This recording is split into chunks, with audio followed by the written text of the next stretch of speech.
Buenos días, jóvenes. El día de hoy vamos a hablar acerca de las llamadas revoluciones liberales. Entonces nosotros vamos a entender en qué consisten, qué tienen que ver las revoluciones liberales en el tema de historia universal. Pues recuerda que en un mundo como el del siglo XIX, porque eso es lo que vamos a enfocarnos en el siglo XIX, en plena transformación existían sin embargo fuerzas que trabajaban por la supervivencia del orden tradicional. Ya vimos cómo las potencias reunidas tras el triunfo sobre Francia napoleónica en este caso, habían inaugurado una época de la llamada restauración, en este caso la restauración del viejo sistema, e intentando sepultar las ideas y las acciones difundidas por la, ya habíamos también hablado, ya realizada por la Revolución Francesa. Este enfrentamiento entre tradición y modernidad, reaccionarios y revolucionarios, oscuridad y progreso, va a dar origen a nuevos procesos revolucionarios en la década siguiente. En resumen, ¿qué es lo que nosotros podemos decir acerca de estas revoluciones o movimientos liberales? Bueno, fueron en este caso movimientos que fueron liderados por sectores del llamado tercer estado. Y recuerda que en el año de 1820 van a surgir movimientos que van a cuestionar todo lo que se trabajó y se hizo en el Congreso de Viena, ya que en el Congreso de Viena solo vieron el interés de todos estos monarcas. Y de esa manera ellos van a defender el liberalismo, van a despertar sobre todo el nacionalismo en todo lo que viene a ser Europa. Y sobre todo se va a dar una gran protesta social. Entonces ahora acompáñame a desarrollar los procesos revolucionarios en el siglo XIX. La primera oleada revolucionaria. En esta diapositiva nosotros vamos a hablar acerca de la revolución del año de 1820. Recuerda que en este año van a estallar disturbios principalmente en España e Italia. En España, ¿qué se va a dar? Pues se va a dar un levantamiento contra su monarca, contra el rey Fernando VII. Entonces, ya nosotros hemos hablado acerca de Fernando VII. Entonces, este rey, que luego había restablecido su régimen, luego de retornar otra vez a España, porque estaba cautivo en Francia por órdenes de Napoleón, retornó a Francia y va otra vez a restablecer su régimen absolutista, corrupto y sobre todo incompetente, tras que pues el rey Fernando VII va a anular la llamada Constitución liberal. Y recuerda que esta constitución nosotros ya habíamos trabajado, era de corte liberal, permitía la igualdad entre criollos y peninsulares. Pues ya, esa constitución al monarca no le va a haber correcto, aquí no va a haber igualdad y mucho menos libertad. Entonces, ¿qué es lo que va a hacer? Va a eliminar, una vez que él vuelve a retorna a su poder en Francia como monarca, elimina esta constitución liberal de 1812, que fue elaborada en este caso mientras el rey, como le expliqué hace un inicio, era cautivo de Napoleón. Y en Italia, ¿qué se va a dar en Italia? A ver, ¿qué se va a dar en Italia? Pues en Italia, donde se unía el deseo de ¿qué? El deseo de establecer libertades y tenían el afán de arrojar a quién, arrojar a los austriacos que estaban en el territorio, en la península, en este caso itálica, y sobre todo querían la unificación de la península. Eran, sin embargo, los tiempos de solidaridad entre las monarquías y la acción coordinada de las potencias aplastó sangrientamente estas dos revueltas que tenían esa idea liberal. Entonces recuerda que en la revolución de 1820 se va a dar entre los países de España e Italia, ¿no? Seguimos entonces. La Revolución Liberal de 1820. En este año se inicia el movimiento revolucionario y nuevamente, otra vez, Francia es el origen de estos disturbios. Ahí reinaba su monarca en el año de 1830. Su rey era Carlos X, ¿no? Como tenemos ahí en nuestra imagen, Carlos X, quien fue sucesor de Luis XIII. Ahí tenemos la imagen de Carlos X, fue sucesor de, en este caso, de Luis X, como está en nuestra imagen. Carlos, quien era carente del tacto de su predecesor, ¿quién era su predecesor? Luis. ¿Qué es lo que había hecho? Bueno, el nuevo rey irritó profundamente a los sectores liberales por diversas medidas y por rodearse de colaboradores de corte claramente reaccionario.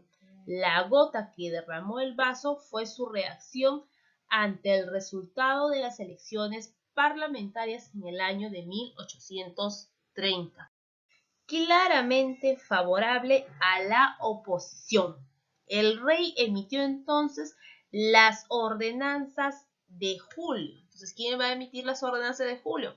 Carlos, ¿no? Debido a las revueltas. En estas ordenanzas de julio, ¿qué es lo que va a originar? Pues se disuelve la Cámara recién elegida y se va a convocar a nuevas elecciones, pero bajo una nueva ley electoral. Además, se va a suspender la libertad de prensa. Entonces, el pueblo no va a estar conforme con ciertas prohibiciones, sobre todo la libertad de prensa. ¿Y esto qué va a traer? Pues la reacción del pueblo. En este caso, el pueblo se va a oponer rotundamente a estas normas, a estas ordenanzas, sobre todo en París, e involucró desde burgueses hasta estudiantes universitarios, desatando la figura, en este caso una figura destacada de este movimiento, viene a ser Adolfo Thiers.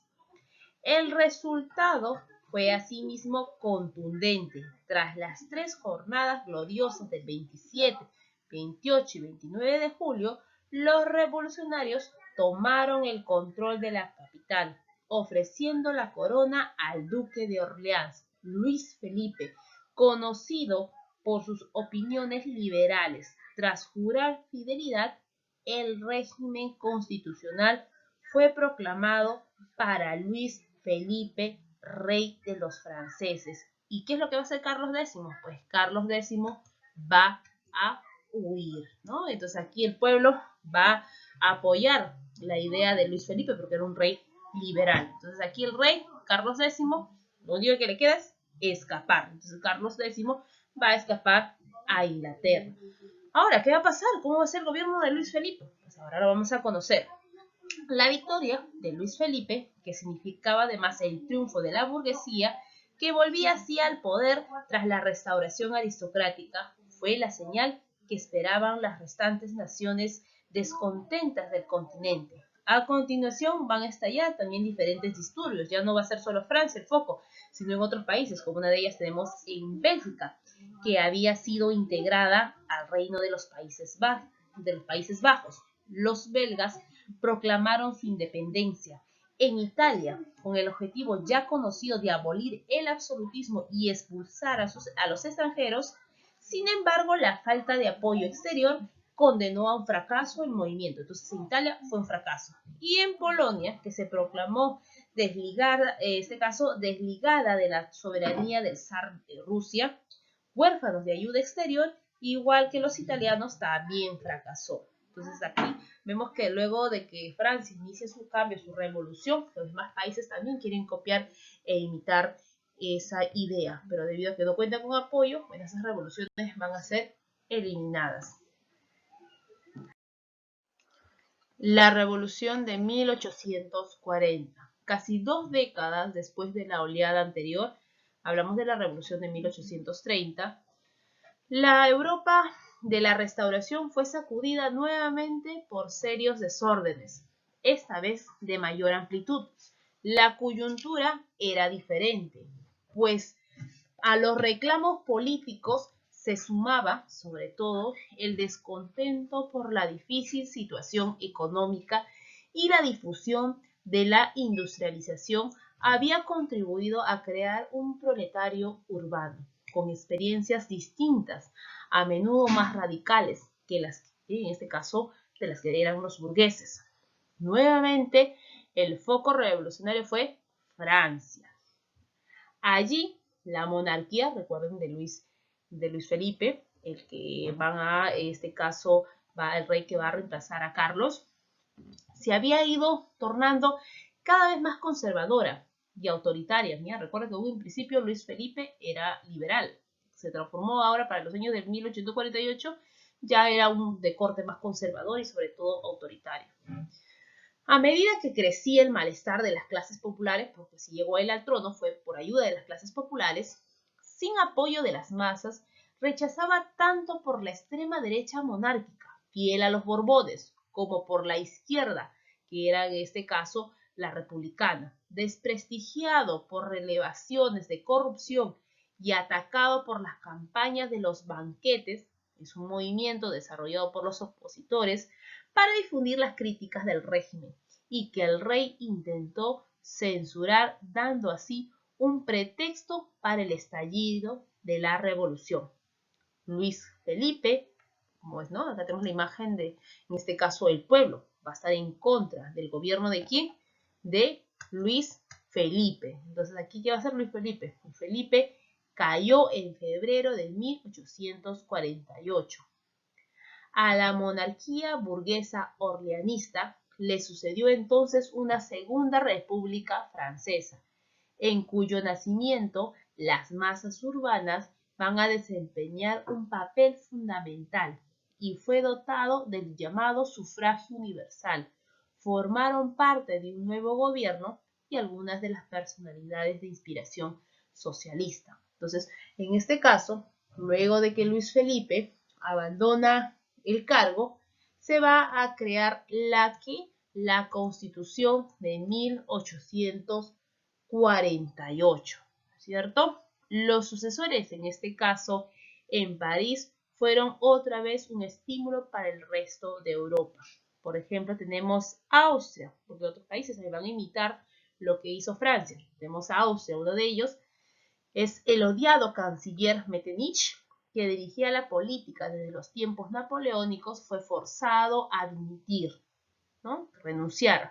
Lo mismo que el emperador Fernando I Habsburgo, para dar paso en este caso a una asamblea constituyente que se proponía abolir definitivamente el absolutismo. Eso va a suceder en Austria. Al interior del imperio de los Habsburgos explotó, ¿qué es lo que va a explotar? A ver, explotó el descontento de las naciones oprimidas. Los checos, en este caso en Bohemia, y los magiares en Hungría, se sublevaron y plantaron ciertas exigencias que iban desde una autonomía hasta incluso una independencia. En la península itálica, en Italia, estallaron nuevas revueltas para unificar el país, bajo líderes como Giuseppe Garibaldi o Mazzini. Las fuerzas austriacas no pudieron actuar eficazmente e inclusive el Papa debió huir de su estado y el rey de Cerdeña, Carlos Alberto, intentó poner a la cabeza del movimiento unificador. Eso fue en Italia. Luego tenemos en Alemania, se forma lo que viene a ser la Conferencia Germánica. También se manifestó la fiebre de la llamada Revolución, además de imponerse constituciones a la mayor parte de soberanos alemanes. Se exigió y se obtuvo la conformación con delegados de todos los estados germanos en un parlamento en Frankfurt que discutía la unificación del país. Entonces, todo esto van a ser evitados, ¿no? Todas estas ideas liberales de independencia, de nacionalismo, pues van a ser tomadas por otros países en Europa, ¿no? Entonces, esto viene a ser parte de la Revolución de 1848. Y por último, tenemos aquí un pequeño organizador visual. En este organizador visual tenemos ya como que un resumen de lo que se explicó al inicio. Recuerda que las revoluciones liberales tenían tres ideas importantes: el reclamo de la libertad, despertar el nacionalismo y sobre todo observar o ver la coyuntura económica y social. Estas revoluciones más importantes fueron las de 1820, 1830 y 1848. Recuerda que la de 1820 se va a iniciar con España e Italia. Ellas dos van a querer autonomía y libertad. Algunas de ellas van a tener éxitos y otras simplemente van a ser eliminadas. En 1830 se da la revolución en Francia, Polonia y Bélgica. Y por último, la de 1848 se da en Francia, Tenemos en Austria, ¿no? Recuerda que en Austria, con el apoyo del ejército y de las fuerzas rusas, el nuevo emperador Francisco José aplastó las desórdenes tanto en Viena como en Hungría y Bohemia, y otra vez se va a restaurar el absolutismo. Luego tenemos en Alemania, ¿no? En Alemania, a ver qué se va a dar en Alemania. Se dio una presión austriaca e hizo naufragar el esfuerzo unificador. El rey prusiano Federico Guillermo IV rechaza la corona que el Parlamento de Frankfurt le ofrecía. Además, en la mayoría de estados alemanes, las constituciones dadas por los príncipes fueron abolidas. Bueno, y en Francia, recuerda que en Francia se va a dar la mayor cantidad de revoluciones liberales, las fuerzas conservadoras habían vuelto a controlar la situación tras sangrientos desórdenes en la capital. Lo importante que nosotros podemos rescatar acerca de estas llamadas revoluciones liberales es, ¿no? Como tú has podido observar, las fuerzas liberales y sobre todo nacionalistas eran aún frágiles y no pudieron triunfar de manera contundente, pero su acción fue a la larga decisiva al proyectar nuevamente sobre Europa la sombra de la revolución. Impulsaron a la mayor parte de monarcas a promover en sus estados reformas liberales antes de que estallasen desórdenes más peligrosos aún. En los años siguientes, el absolutismo empezó a retroceder en Europa y las constituciones, los parlamentos y algunas libertades se volvieron cada vez más comunes. De igual modo, la idea nacional triunfaría de manera contundente, como vamos a ver nosotros más adelante, ¿no? Porque ahorita lo que tú has escuchado, has visto revoluciones en diferentes países de Europa, pero todas ellas han sido frágiles, ¿no? Porque recién se estaba empezando a difundir lo que viene a ser en gran cantidad de las poblaciones en Europa.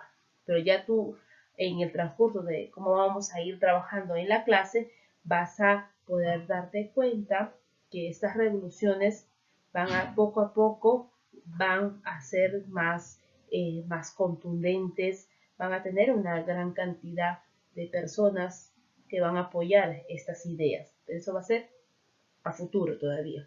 Entonces esto sería parte última de nuestra clase de las revoluciones liberales. Te recomiendo que leas también tu libro e intentes resolver las preguntas relacionadas a este tema y de esa manera podamos compartir en nuestro horario de Zoom, que es en la tarde, más información y nos quede claro acerca del tema que hemos hablado hoy día. Gracias, nos vemos.